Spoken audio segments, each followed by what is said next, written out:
Welcome, I'm Fashion 40 and this is Cities Skylines 2. We're continuing our Brooklyn build by working on the edges of East New York before going inward. What better way to start the build but what we in East New York call a landmark? Lindenwood Diner, Lindenwood, the diner. This place here is a retro diner with an L-shaped interior, still living in the modern age. Opened in 1968, this diner serves as the crossroads of history for this neighborhood. From the front of the diner, you have Linden Boulevard facing the Hole, a forgotten neighborhood some see as a scar. To the right, heading towards 79th Street, you have the borough of Queens, and to the left, you have East New York, Brooklyn, where Lindenwood Diner calls home.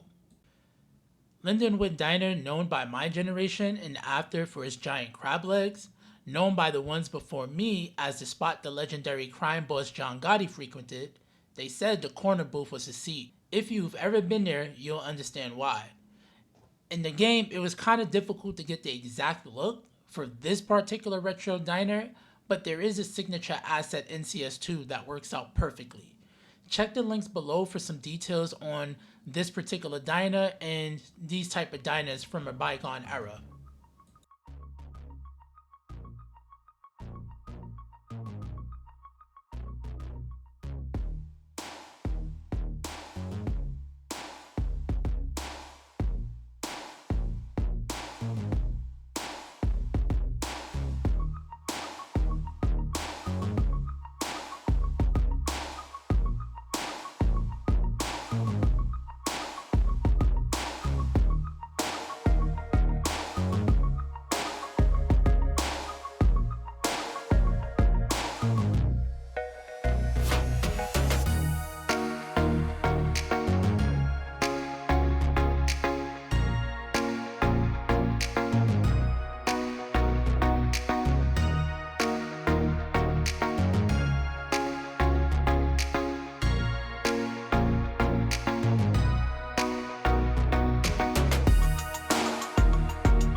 Right now in this build, we're going to actually work on a recent development that just opened not too long ago. It can house more than 200 people, considered as a low income development. It's also mixed use, housing a gym called Planet Fitness on the ground level. Further in, we'll tackle some surrounding housing and commercial areas, including building a liquor store where we use red Koolaide's decal packs. Please check the links in the description.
Now, as we wind down, you guys may have noticed I've included a lot of Google Earth imagery. It helps me with the detailing, and in conjunction with my own photographs on the ground, helps me bring out the realness of the build. During this digital two-thirds scale recreation of Brooklyn that we're working on, I'll continue to use and show more Google Earth imagery while still providing my own photography and historical photography as reference. I hope it helps provide better context to what we're building, and maybe you guys can build along as well. We're trying to build the real Brooklyn over here. Next episode, though, we have another dope detail build of the Ozone Park Carrier Annex for the USPS, which is the United States Postal Service. It's this big, gigantic postal sorting facility. It's crazy. And then we'll be working on one of the biggest housing projects in Brooklyn called Lewis H. Pink Houses. Tune in next week. Don't forget to like, subscribe, and comment, even if it's an emoji. Have a good one, Daddios.